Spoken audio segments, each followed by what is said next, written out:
नमस्कार, हमारे YouTube channel Kaushik classes में आपका स्वागत है। आज हम आपके लिए कक्षा 10वीं का अध्याय 3 लेकर आए हैं, जिसके कवि हैं देव और जिनकी रचना है सवैया व कवित। तो पहले हम उनका जीवन परिचय पढ़ेंगे, उसके बाद हम उनकी कविताओं का अर्थ जानेंगे। तो चलिए हम शुरू करते हैं। कवि देव रीतिकाल के कवि माने जाते हैं। इनका जन्म 1673 में उत्तर प्रदेश के इटावा जिले में हुआ था। इनका पूरा नाम देवदत्त द्विवेदी था और देव अनेक आश्रयदाताओं के साथ रहे और जिनमें सबसे ज़्यादा इन्हें सुख भोगीलाल जी से प्राप्त हुआ। देव की कविताओं पर रीझकर उन्हें देव को लाखों की संपत्ति दान में दे दी थी। इसके अलावा देव ने औरंगजेब के पुत्र आजम शाह से लेकर कुशल सिंह भवानी दत्त के मध्य अपना काव्य जीवन व्यतीत किया और 1767 में उनका देहांत हो गया था। इनकी प्रमुख रचनाएं हैं कुशल विलास, भाव विलास, प्रेम तरंग, देवचरित, रस विलास, सुजान विनोद आदि।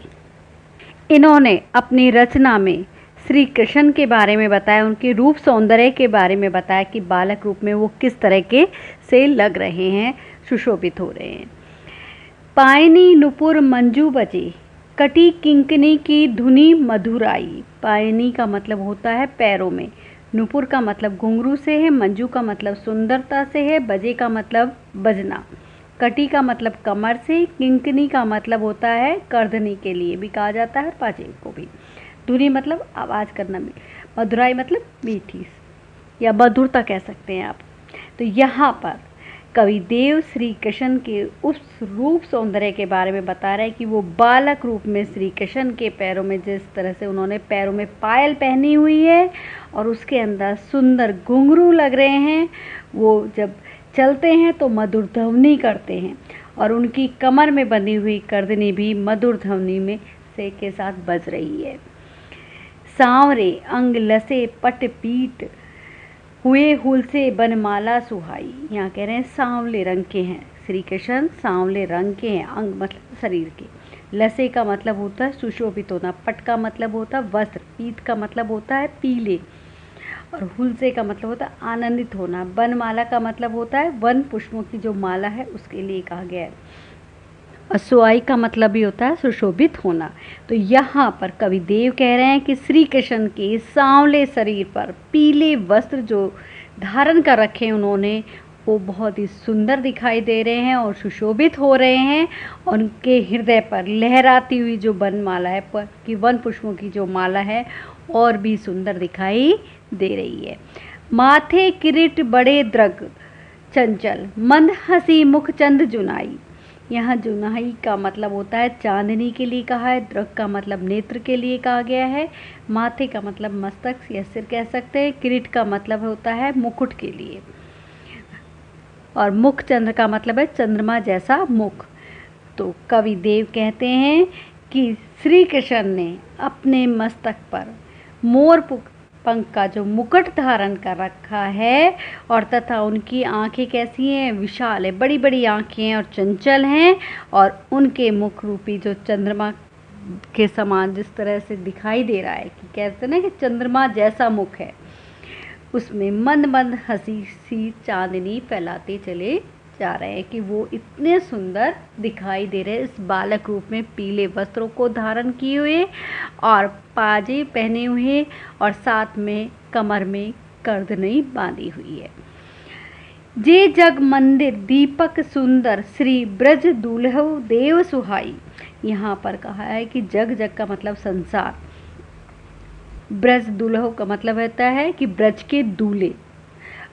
तो यहाँ पर कवि देव कहते हैं कि ऐसा लगता है जैसे संसार रूपी मंदिर का दीपक बनकर श्री कृष्ण ब्रज के दूल्हे के समान सुशोभित हो रहे हैं और वो सबके सहायक है।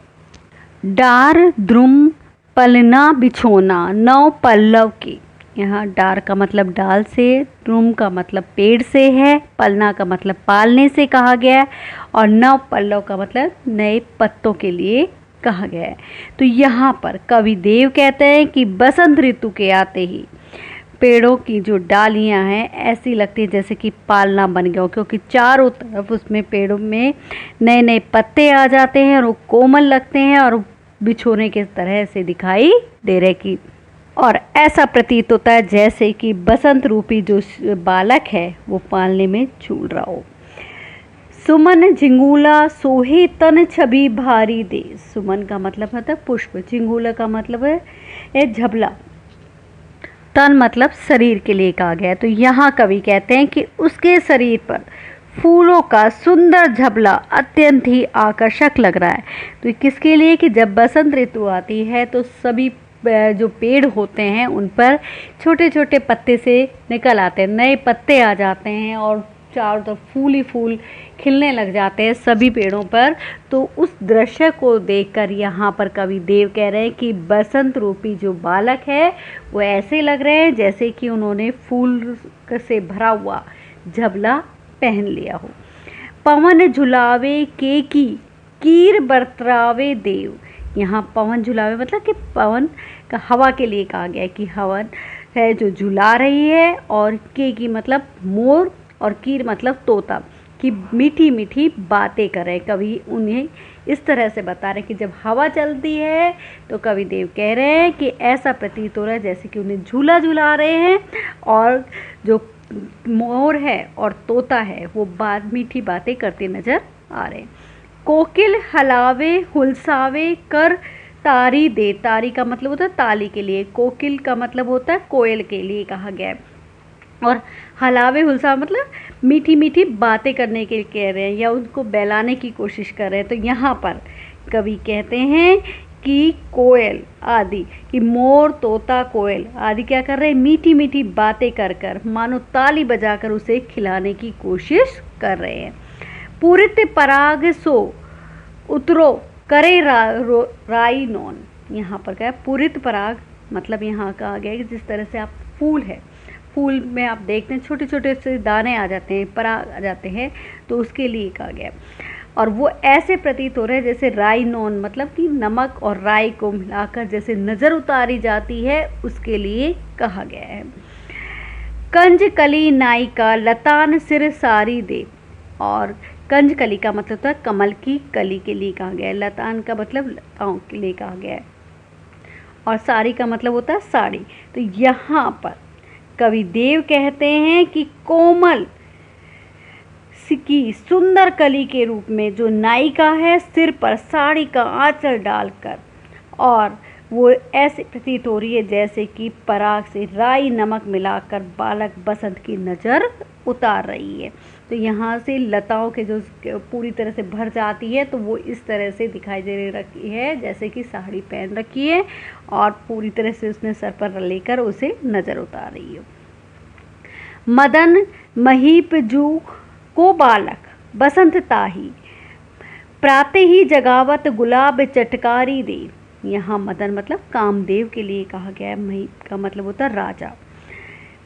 यहाँ कवि देव कहते हैं कि वो इस प्रकार से लग रहे हैं जैसे कि बसंत मानो कामदेव जी का नन्हा सा बालक है, और जिसे जगाने के लिए प्रातः मतलब रोज प्रतिदिन गुलाब चुटकी बजा बजा कर उसे जगाने की कोशिश कर रहा है।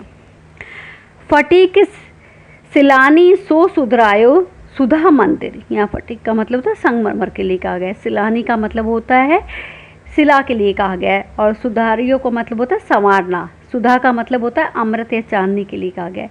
यहाँ पर कवि बताना चाहते हैं कि पूर्णमासी में जब चांद और तारे पूरी तरह से आकाश में खिल जाते हैं और चंद्रमा अपने पूरे उसमें दिखाई देता है, गोल गोल दिखाई देता है, तो उस समय का वर्णन करते हुए कह रहे हैं कि वो बहुत सुंदर दिखाई दे रहा है। तो उसी का वर्णन करते हुए उन्होंने कहा कि चांदनी रात में चांदनी के इस तरह से स्वच्छ दिखाई दे रही है, उसका प्रकाश पूरी तरह से दिखाई दे रहा है कि आकाश में चंद्रमा के में किस तरह से कि जैसे कि संगमरमर की शिलाओं से कोई सुंदर मंदिर बना रहा हो, इस तरह से दिखाई दे रहा है। उदगी धगी कोसो अधिकाय उमंगे अमंद है। तो यहाँ कहा गया है उद्ध का मतलब होता है यहाँ पर सागर के लिए कहा गया है, और अधिकार मतलब अधिक, उमंग के मतलब होता है कि उमड़ना, एमंद का मतलब होता है जो कम ना हो, और दैधी का मतलब होता है दही के लिए कहा गया है। तो यहाँ पर कवि बताना चाहते हैं कि जैसे दही के सागर पर अनंत लहरें उमड़ रही हों और उनका वेग किसी भी प्रकार से कम नहीं होता है, उसी तरह से आकाश में तारे और जो चंद्रमा पूरी तरह से चमक रहे हैं और उनका प्रकाश इस तरह से लग रहा है जैसे कि सागर में लहरें उमड़ रही हों। बाहर ते भीतर लो भीति ने दिखवे देव। तो यहाँ भीति का मतलब दीवार से कहा गया है कि कवि देव कहते हैं कि बाहर भीतर किसी भी प्रकार की रुकावट पैदा नहीं करने वाली कोई भी दीवार दिखाई नहीं दे रही है, बल्कि उसकी रोशनी सीधी सीधी नीचे आ रही है और वो बहुत ही अच्छी लग रही है। और कैसा हो रहा है उसमें कि चांदनी रात में सब कुछ साफ साफ दिखाई दे रहा है और स्पष्ट दिखाई दे रहा है, और उसकी सुंदरता ना स्वच्छ और निर्मल दिखाई दे रही है। दूध कोसो फेन फैलियो आंगन फरस बंद है। यहाँ फरस बंद हो तो फर्श के रूप में बना हुआ ऊंचा स्थान। फेन का मतलब होता है झाग के लिए कहा गया है कि जिस प्रकार से फर्श पर दूध के पारदर्शी जो झाग है वो फैले हुए होते हैं और वो स्पष्ट दिखाई देते हैं, उसी तरह से ये चंद्रमा की रोशनी भी दिखाई दे रही है। तारा सी तरुणी तामे ठाडी झिलमिल होती, यहाँ पर कही गई है कि तारा सी तरुणी, तरुणी का मतलब होता है युक्ति के लिए कहा गया है। तो उन्होंने कवि देव बताना चाहते हैं कि उनकी चमक ऐसे लग रही है जैसे कि तारों से भरी हुई रात में इस प्रकार से झिलमिलाती हुई कि कोई एक सितारे से जड़ित वस्त्र पहना हुआ है किसी युक्ति ने, और वो झिलमिला रहा है पूरा, इस तरह से दिखाई दे रहा है। मोतिन की ज्योति मिलियो मलिका को मरकंद। मरकंद का मतलब फूलों का रस, मलिका का मतलब बेल की एक जाति होती है, एक सुंदर फूल होता है। ज्योति का मतलब होता है चमक, ये क्रांति कह सकते हैं आप। यहाँ पर कवि बताना चाहते हैं कि उनकी चमक में जैसे मोती की क्रांति के समान जो मलिका नामक जो एक सफ़ेद फूल है उसमें परागकण मिल गए हों, ऐसे दिखाई दे रहे हैं। आरसी से अंबर में आभासी उजारी लगे। आरसी मतलब आईने के लिए कहा गया है, अंबर मतलब आकाश के लिए कहा गया है, आभा मतलब होता है ज्योति के लिए कहा जाता है। तो यहाँ पर कवि कहना चाहते हैं कि आईने के समान स्वच्छ व निर्मल आकाश में चांदनी लग रही है और वो पूरी तरह से अपने सौंदर्य को फैलाती चली जा रही है। उजियारी लगे में पूरी तरफ चांदनी चांदनी दिखाई दे रही है, उसकी ज्योति दिखाई दे रही है। प्यारी राधिका को प्रतिबिंब सो लगत चंद्र, यहाँ पर कहा गया है कि उस चांदनी को देखकर कवि देव कहते हैं कि चंद्रमा का जो अनुपम सौंदर्य से युक्त जो प्यारी राधिका के प्रतिरूप जैसा प्रतीत हो रहा है।